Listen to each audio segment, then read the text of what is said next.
Tuhan juga menelusuri. Perhatikan baik-baik. Menelusuri motivasi permintaan Anda apakah berdasarkan duniawi. Motivasinya apa? Ya Allah itu roh, gembala dengan roh kita, nanti Tuhan akan memberikan kebenaran, cara perdamaian. Nama kata lain adalah Salam saudaraku yang terkasih, kita jumpa lagi. Satu perkara yang akan kita bahas barangkali saudara membutuhkan. Kita membutuhkan berkat jasmani untuk kebahagiaan ilahi. Berkat jasmani untuk kebahagiaan ilahi. Nangkep? Kalau gitu kita mendengarkan satu pujian terlebih dahulu sebelum kita melanjutkan. Kami datang penuhi panggilan-Mu Tuhan, dengan apa yang dapat kami berikan. Kami penuhi amanah agung-Mu, melayani jiwa yang berbeban.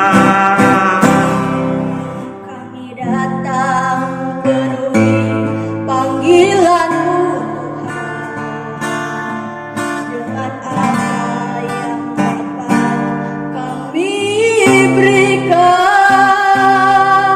Kami penuhi amanat agung-Mu, menyelamatkan jiwa yang tersesat. Urapi kami Tuhan dengan kuasa Roh Suci. Berilah hati yang terbeban dan penuh kasih ilahi. Penuhi kami dengan kuasa dari tempat yang tertinggi, dan teguhkan semua kesaksian.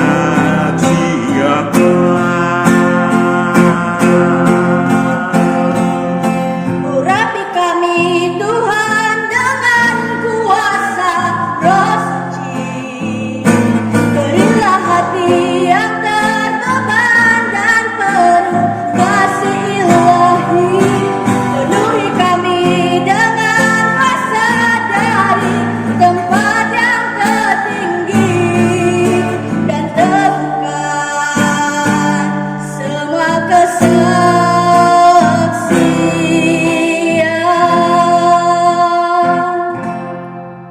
Dan teguhkan semua kesaksian.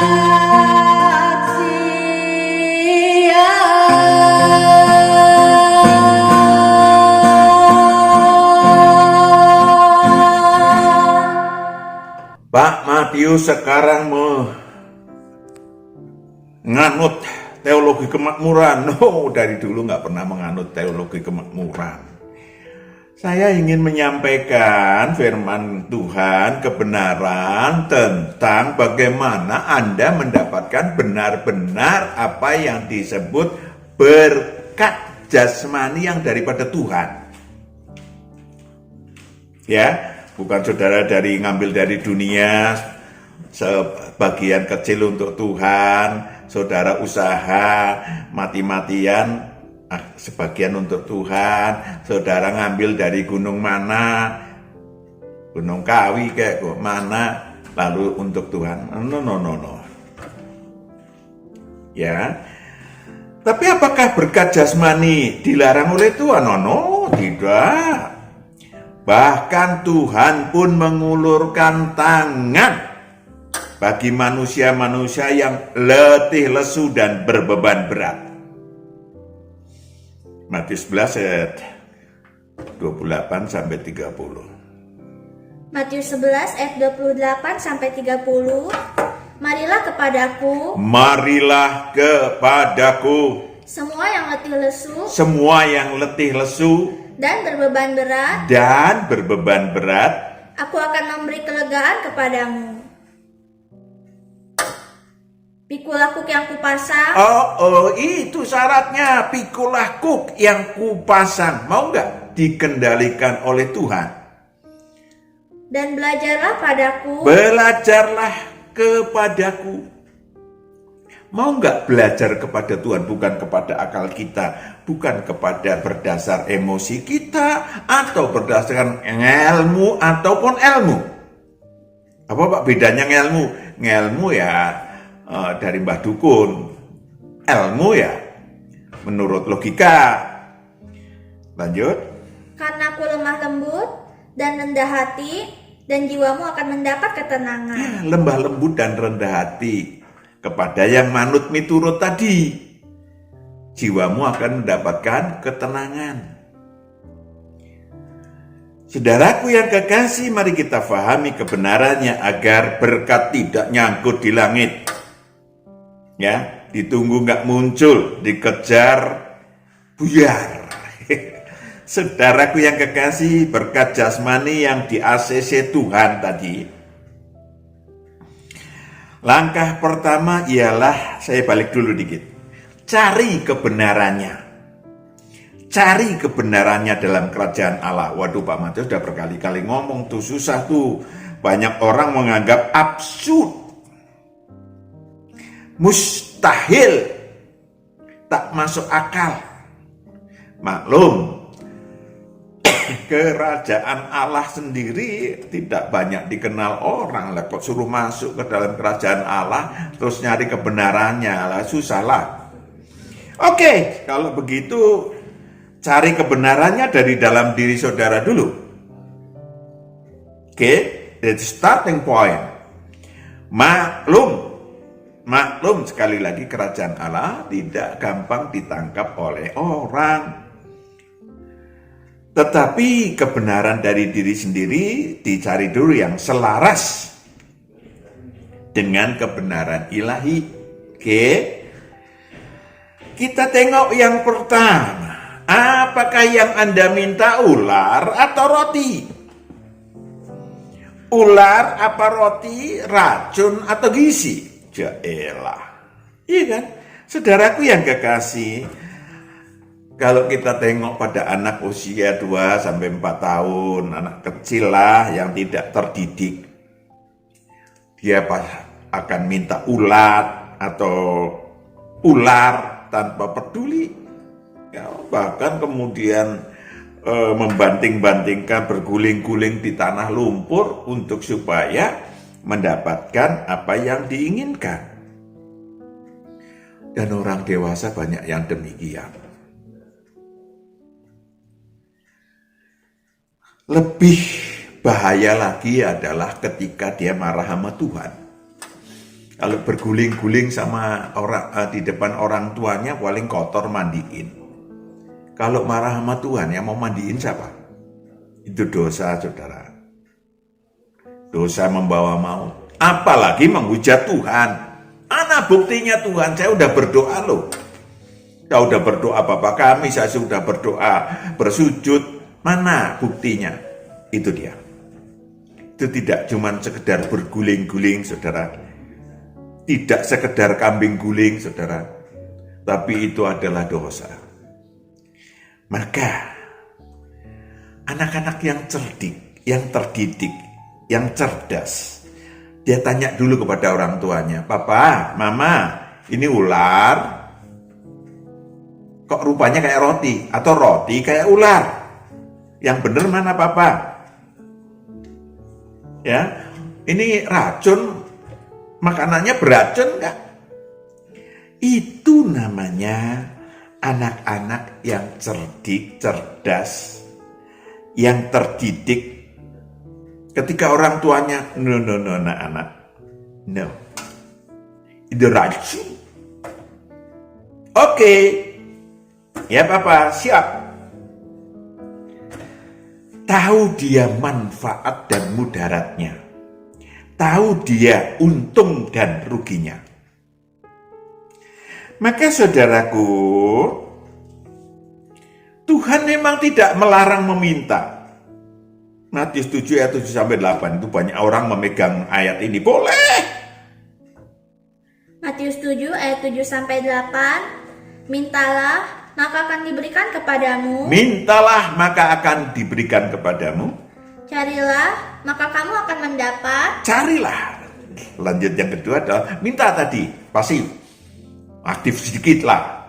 Carilah, ada aktivitas yang lebih, ada struggle, ada perjuangan. Maka Ketoklah, maka pintu akan dibukakan bagimu. ada 3 tuh ya. 3 ya. Yang pertama apa tadi? Mintalah, Minta. Yang kedua, carilah, berjuang. 3, ketoklah. ketoklah. Datang kepada Tuhan. Maka Karena setiap orang yang meminta, menerima, dan setiap orang yang mencari, mendapat, dan setiap orang yang mengetok, baginya pintu dibukakan. pintu Tuhan dibukakan. Tadi tapi udah disampaikan loh. Oke, ayo. Pintu Tuhan dibukakan. What next? What nextnya adalah tadi belajar. Memikul bukuk yang dipasang dan belajar kepadaku. Ya kan? Ayat 11. Jadi jika kamu yang jahat tahu memberi pemberian yang baik kepada anak-anakmu, apalagi Bapamu yang di sorga, Bapamu yang di sorga, Ia akan memberikan yang baik Ia akan memberikan yang baik kepada mereka yang meminta kepadanya. kepada yang mengetok pintu Tuhan tadi. Ya kan? Cukup jelas? Yang baik. Saudaraku yang kukasihi, kalau Anda meminta yang buruk, Tuhan mau ngasih nggak? Halo? Kalau Anda minta yang buruk kepada Tuhan, ketok brak, dikasih nggak? Tuhan dipaksa. Ini loh Tuhan, cocok untuk masa depan. Yes, I'm going back to masa depan.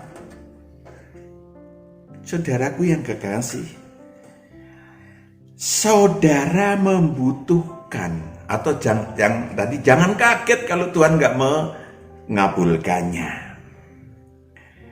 Saudaraku yang tentu saja meminta ular, belum tentu ular, tentu bukan ansih atau bukan harfiah. Ansih itu harfiah. Ular beracun dan roti bukanlah tentang roti yang makanan sehari-hari. Bisa jadi Tuhan juga menelusuri. Perhatikan baik-baik. Menelusuri motivasi permintaan Anda, apakah berdasarkan duniawi? Motivasinya apa? Ya, kita buka lagi kan. Tadi kan kita bicara tentang kita bongkar diri kita, kebenarannya, ya kan? Duniawi yang dapat menenggelamkan Anda dalam dosa dan maut. Ya, Yakobus 1. Apakah keinginannya itu ayat 14 sampai 15? Yakobus 1 ayat 14 sampai 15. Tetapi tiap-tiap orang dicobai oleh keinginannya sendiri. Oleh keinginannya sendiri. Karena ia diseret dan dipikat olehnya. Yes, diseret dan dipikat olehnya. Keinginan sendiri. Dan Jangan apabila saudara, keinginan itu telah jangan saudara dibuahi, sebentar ya. Jangan saudara berpikir bahwa Tuhan mencobai, nggak ada itu.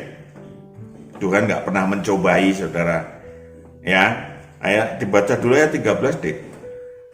apabila seorang dicobai, janganlah ia berkata, pencobaan ini datang dari Allah. Ya, pencobaan bukan datang dari Allah saudara. Memang Allah bodoh apa? Nyoba-nyoba ini supaya tahu dia ini.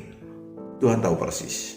Maka dikatakan, Sebab Allah tidak dapat dicobai oleh yang jahat, dan ia sendiri tidak mencobai siapapun. tidak mencobai siapapun, ayat 15. Dan apabila keinginan itu telah dibuahi, ia melahirkan dosa, dan apabila dosa itu sudah matang, ia melahirkan maut. Saudaraku yang kekasih, sesungguhnya Allah mencintai, menyayangi setiap orang. Tetapi Allah membentuk manusia adalah makhluk dinamis. Silahkan puji Tuhan, alhamdulillahirabbil alamin kalau mau ikut Allah. Iya kan? Tapi dia bisa melawan Allah, melawan Tuhan. Maka saudaraku yang kekasih, Yakobus 4 ayat 1 sampai 3. Yakobus 4 ayat 1 sampai 3. Dari manakah datangnya sengketa dan pertengkaran di antara kamu? Bukankah datangnya dari hawa nafsumu? Bukankah datangnya dari hawa nafsumu? Biasanya nyalain orang tuh. Kalau saudara terlibat sengketa, orang lain yang salah. Lanjut. Yang saling berjuang di dalam tubuhmu. Kamu mengingini sesuatu, tetapi kamu tidak memperolehnya. Yes. Lalu kamu membunuh, kamu iri hati, tetapi kamu tidak mencapai tujuanmu. Yes. Lalu kamu bertengkar dan kamu berkelahi. Itu yang terjadi dan banyak terjadi sekarang. Ya, zaman saya kecil pembunuhan itu ada di Malang sana. Sampai bertahun-tahun kedengaran, taunya juga dari mulut ke mulut. Sekarang saudara tinggal buka aja, tiap hari ada pembunuhan. Lanjut. Kamu tidak memperoleh apa-apa karena kamu tidak berdoa. Yes, kamu tidak berdoa. Dan atau kamu berdoa juga, tetapi kamu tidak menerima apa-apa karena kamu salah berdoa. Salah berdoa. Sebab Ya kan? yang kau minta itu. Sebab yang kau minta, salahnya di mana? Sebab yang kau minta hendak kamu habiskan untuk memuaskan hawa nafsumu. yes, hanya untuk hawa nafsumu. Correct? Saudaraku yang kekasih, boleh jadi hal-hal yang lebih ringan daripada itu tetap saja akan merugikan Anda sebagai murid Tuhan. Contoh, saudara memohon kepada Tuhan, berdoa berdasarkan kenajisan-kenajisan yang Anda miliki. Demi kesombongan. Ya mungkin saudara nggak ngomong, enggak kok saya nggak sombong.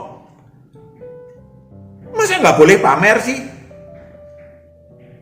Masa saya nggak boleh ngomong bahwa emas saya 5 kg, saya pakai ini di telinga 1 kg. Ya, itu kesombongan. Ada lagi dasarnya iri hati.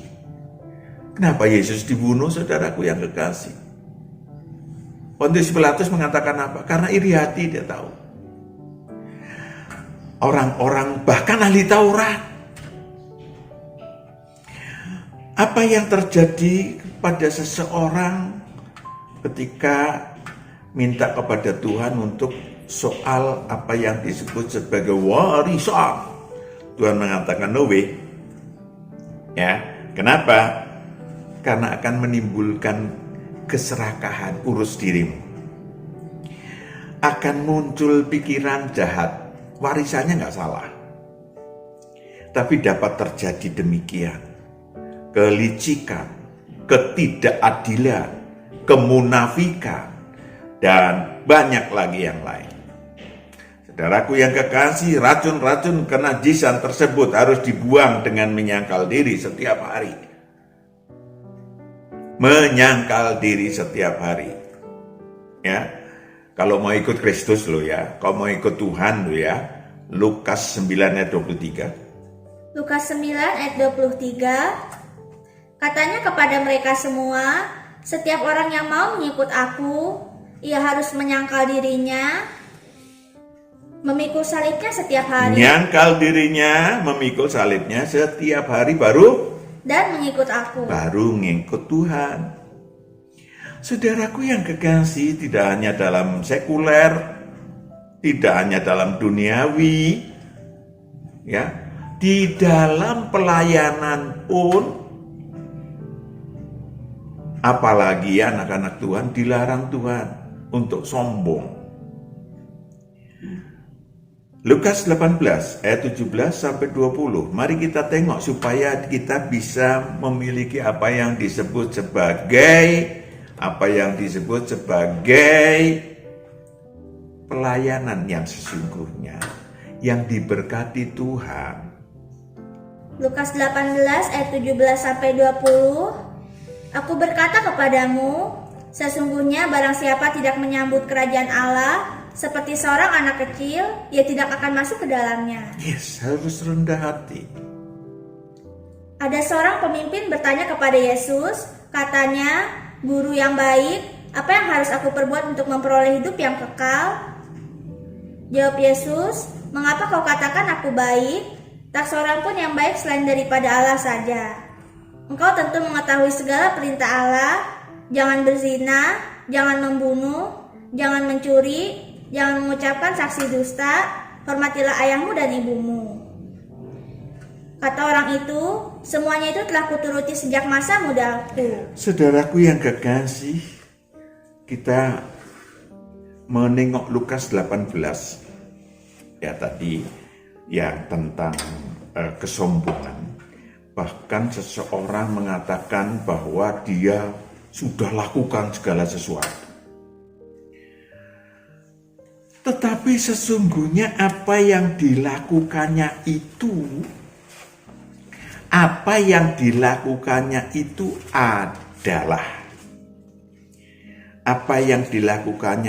adalah sesuatu yang sesungguhnya. Ya. Lukas 18 ayat yang ke 17 sampai 20. Ayat yang ke saudaraku, saya baca dulu ayat yang ke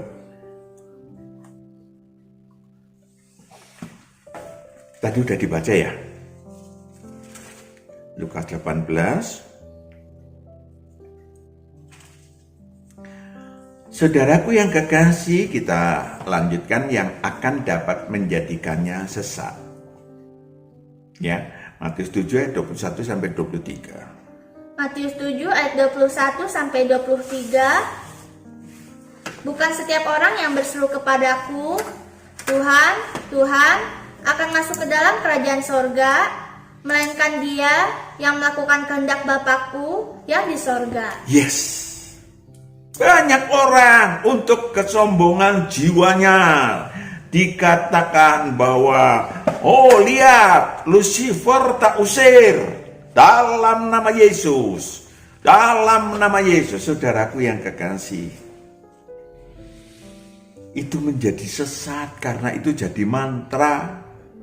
Ya, tapi sudah kita bahas dan akan kita bahas lagi kelak. Saya hanya ingin mengingatkan bahwa Tuhan gak mau meletakkan murid-muridnya di dalam kesombongan. Maka ketika mereka di antara kita mana yang tertinggi, waktu pelayanan anak murid-murid Tuhan, Tuhan mengatakan, "Wah, saya bisa," mereka mengatakan, "Saya bisa ngusir setan dalam nama Yesus." Lalu Tuhan katakan apa? Jangan berbahagia karena engkau bisa ngusir setan. Berbahagialah karena namamu tercantum di dalam buku kehidupan. Amin. Itu. Saudaraku yang kekasih, kembali kepada permohonan berkat jasmani tadi. Permohonan berkat jasmani kita harus tengok kebenarannya. Tadi dari dalam diri sendiri dulu deh. Ya, saudaraku yang kekasih, tadi tengok apakah untuk kepentingan diri, apakah untuk kesombongan, apakah bla bla bla bla bla. 20 tahun yang lalu atau lebih, bahkan 24 abad yang lalu, ada seorang bapak minta kepada saya berdoa untuk anaknya supaya anaknya itu diperkenankan memiliki motor, mau dibeliin motor. Baru kelas 2 SMA. Kalau tidak, anak saya nggak mau sekolah, Pak. Ya udah, kalau mau berdoa biar Tuhan yang memutuskan, bukan Pak Matius yang memutuskan, bukan Bapak yang memutuskan. Akhirnya berdoa, Tuhan mengatakan tidak.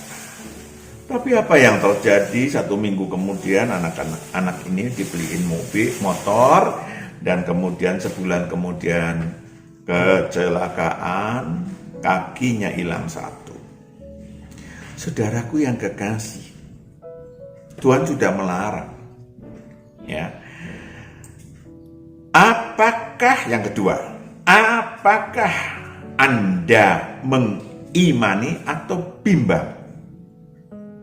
Yakobus 1 ayat 5 sampai 8. Apakah Anda mengimani atau bimbang? Yakobus 1 ayat 5 sampai 8. Tetapi apabila di antara kamu ada yang kekurangan hikmat, hendaklah ia memintakannya kepada Allah. Hendaklah ia memintakannya kepada Allah, yang memberikan kepada semua orang dengan murah hati dan dengan tidak membangkit-bangkit, maka hal itu akan diberikan kepadanya. Yes. Jangan khawatir kalau Allah membangkit-bangkit saudara. Kamu orang jahat. Nah. Lanjut. Hendaklah ia memintanya dalam iman. Dalam iman. Dan sama sekali jangan bimbang. Jangan bimbang. Sebab orang yang bimbang sama dengan gelombang laut yang diombang-ambingkan kian kemari oleh angin. Yes. Saudaraku, itu ayat berapa? Lanjutkan. Orang yang demikian janganlah mengira bahwa ia akan menerima sesuatu dari Tuhan. Ya, jangan mengira akan menerima sesuatu dari Tuhan. Sebab orang yang mendua hati tidak akan tenang dalam hidupnya. Yes. Habis. Oke.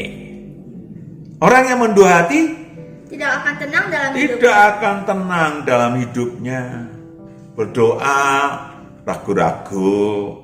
Besok berdoa lagi. Kok nggak ada dapat ya? Ragu-ragu. Bagaimana taunya? Gampang.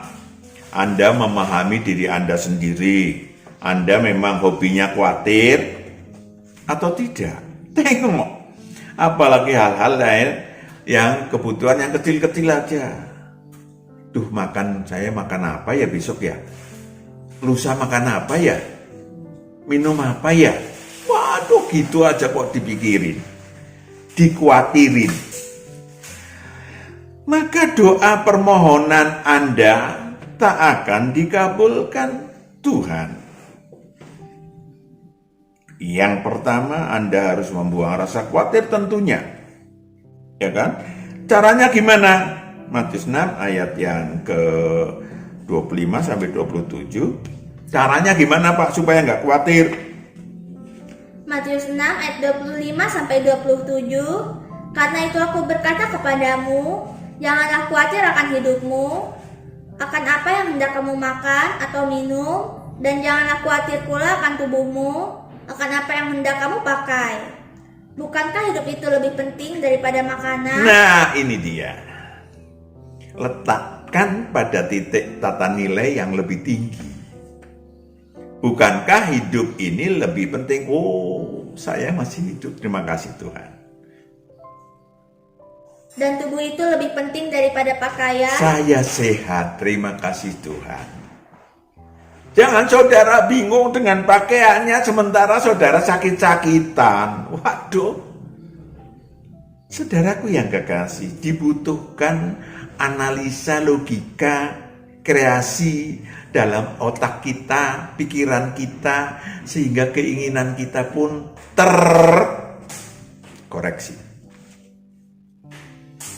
Saudaraku yang kekasih, lanjut. Pandanglah burung-burung di langit yang tidak menabur dan tidak menuai dan tidak mengumpulkan bekal dalam lumbung, namun diberi makan oleh Bapamu yang di sorga. Saudara yang kedua adalah memandang kemurahan Allah dalam hidup. Saudara nggak punya halaman, saudara bisa ngelihat kemana-mana ada langit, ada matahari, ya kan? Kemurahan. Burung yang terbang tidak dikasih makan. Tidak dikasih makan. Iya, kalau mati nggak dikasih makan. Selama dia masih hidup, Tuhan akan berikan kesempatan. Selama saudara jahat apa tidak jahat, Tuhan akan tetap memberikan matahari, sinar matahari kepada saudara. Udara, Kalau orang jahat terus udaranya nggak bisa bernafas. Tidak juga. Pandang kemurahan Tuhan. Tentu seharusnya, ya, sekali lagi manajemen vertikal horizontalnya adalah ayat 34. Sebab itu janganlah kamu khawatir akan hari esok, karena hari esok mempunyai kesusahannya sendiri. Jangan ditumpuk-tumpuk kekhawatiran. Saudara malah nggak sehat, ya, malah jadi penyakit. Lanjut. Kesusahan sehari cukuplah untuk sehari. Saudara, yang terakhir adalah mencari kerajaan Allah dan kebenarannya, ayat 33. Tetapi carilah dahulu kerajaan Allah dan kebenarannya, maka semuanya itu akan ditambahkan kepadamu. Kerajaan Allah itu apa-apa ada, YouTube-nya udah ada banyak. Tinggal nyari, tinggal tengok, tinggal pelajarin lagi. Ya, YouTube Ilahi Pak Matius sudah banyak tentang kerajaan Allah. Yang ketiga, maukah Anda dikendalikan Tuhan? Dan maukah Anda belajar kepadanya secara pribadi? Kita udah baca tadi. Secara pribadi. Ya, jika Anda membutuhkan kelegaan atas keletih lesuan Anda dan beban berat yang Anda pikul dalam kehidupan Anda dan ingin supaya Tuhan memberikan kelegaan, supaya letih lesu dan beban beratnya saudara Tuhan buang. Oke. Ada syaratnya tadi dari prolog udah saya sampaikan. Mau nggak dikendalikan Tuhan secara pribadi? Maka mulailah akrab dengan Tuhan. Yohanes 10 ayat 3-4. Akrab dengan Tuhan. Apa yang menyebabkan tidak akrab? Dosa dan kejahatan. Minta ampun pada Tuhan, dilayanin oleh murid Tuhan atau apapun saudara sebutkan. Akrab dengan Tuhan supaya saudara tidak terpisah dari Tuhan. Yes, please. Yohanes 10 ayat 3-4. Untuk Dia penjaga membuka pintu, dan domba-domba mendengarkan suaranya, dan Ia memanggil domba-dombanya masing-masing menurut namanya. Masing-masing menurut namanya. Dan menuntunnya keluar. Menuntunnya keluar dari masalah saudara. And then, jika semua dombanya telah dibawanya keluar, Ia berjalan di depan mereka, dan domba-domba itu mengikuti Dia. Yang kedua adalah saudara sudah dibawa keluar, mau nggak dikendalikan Tuhan, mau nggak belajar dari Tuhan. Karena mereka mengenal suaranya. Yes, karena mereka mengenal suaranya. Ayat 9-10. Yohanes 10 ayat 9-10. Akulah pintu, barang siapa masuk melalui aku, ia akan selamat, dan ia akan masuk dan keluar dan menemukan padang rumput. Menemukan padang rumput kelegaan jasmania. Amin. Lanjut. Pencuri datang hanya untuk mencuri dan membunuh dan membinasakan. Aku datang supaya mereka mempunyai hidup dan mempunyainya dalam segala kelimpahan. Yes. Rohnya hidup, memiliki dalam kelimpahan. Kenapa rohnya harus hidup? Karena rohnya akan berhubungan dengan Allah. Allah itu roh, sembahlah dengan roh saudara. Tuhan akan memberikan kebenaran kepada saudara. Amin. Itu dia penyembah-penyembah yang benar. Lalu kita mulai awal, aduh, serahkan kehendaknya jadi. Belajar, berlatih, serahkan kehendak Tuhan yang jadi. Biarlah kehendakmu yang jadi. Biarlah kehendakmu yang jadi. Itu harus menjadi pegangan filsafat apapun namanya saudara. Pasrah totalitas.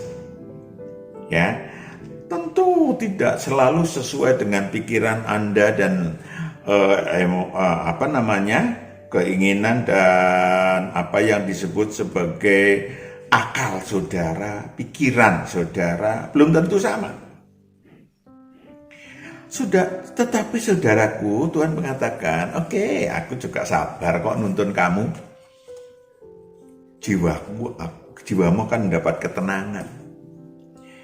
Mau nggak Anda, yang kedua, mau nggak Anda belajar kebenaran secara pribadi kepada sang anak domba? Belajarlah kepadaku. Tadi mulai mentaati, ya kan? Mentaati, lalu mendengar suaranya, ayo. Ya kan? Dituntun, saudaraku. Maka Tuhan akan memintakan kepada Bapa. Nah, ini dia. Fasilitas yang saudara tunggu-tunggu untuk apa? Untuk tubuh alamiah saudara, khususnya untuk roh saudara. Tuhan akan memberikan kepada saudara penolong. Yohanes 14 ayat 15 sampai 17. Yohanes 14 ayat 15 sampai 17. Jikalau kamu mengasihi aku, kamu akan menuruti segala perintahku. Yes. Jikalau kamu mengasihi aku, kamu akan menuruti segala perintahmu. Bukan perintahku, bukan hanya bernyanyi. Lanjut. Aku akan minta kepada Bapa, dan Ia akan memberikan kepadamu seorang penolong yang lain. Yes, seorang penolong, P-nya huruf besar. Supaya Ia menyertai kamu selama-lamanya. Menyertai kamu selama-lamanya. Lanjut. Yaitu roh kebenaran. Dunia tidak dapat menerima Dia, sebab dunia tidak melihat Dia dan tidak mengenal Dia. Tetapi kamu mengenal Dia, sebab Ia menyertai kamu dan akan diam di dalam kamu. Ya, menyertai kamu dan akan diam di dalam kamu. Saudaraku yang kekasih, itu luar biasa. Kalau saudara sampai pada titik itu, wow. Maka saudaraku yang kekasih, untuk apa sih Pak? Ayat 26. Yohanes 14 ayat 26. Tetapi penghibur, yaitu Roh Kudus, yang akan diutus oleh Bapa dalam namaku, Dialah yang akan mengajarkan segala sesuatu kepadamu dan akan mengingatkan kamu akan semua yang telah kukatakan kepadamu. Mengajarkan seluruh kebenaran kepadamu yang Anda butuhkan kepadamu secara pribadi. Supaya apa? Tubuh alamiah saudara terberkati. Ayat 27. Damai sejahtera kutinggalkan bagimu. Roh saudara juga menjadi terberkati. Ini double jadinya. Lanjut. Damai sejahtera kuberikan kepadamu, dan apa yang kuberikan tidak seperti yang diberikan oleh dunia kepadamu. Yes. Siap? Epilog. Jika Anda menginginkan mendapatkan berkat-berkat jasmani yang diberikan Tuhan, maka Anda harus mempersiapkan diri untuk pertama, saudara, bersyukur. Terima kasih Tuhan, mata saya udah masih melek. Tangan saya bisa menari. Telinga saya bisa mendengar. Bersyukur. Caranya gimana? Bersyukur dengan menjadikan apa yang Tuhan sudah berikan untuk kemuliaan Tuhan, menjadi terang, menjadi garam bagi diri sendiri dan manusia lain. 1. Dengan demikian engkau disebut sebagai manusia yang mempunyai. Ya, Markus 4 ayat 25, mempunyai.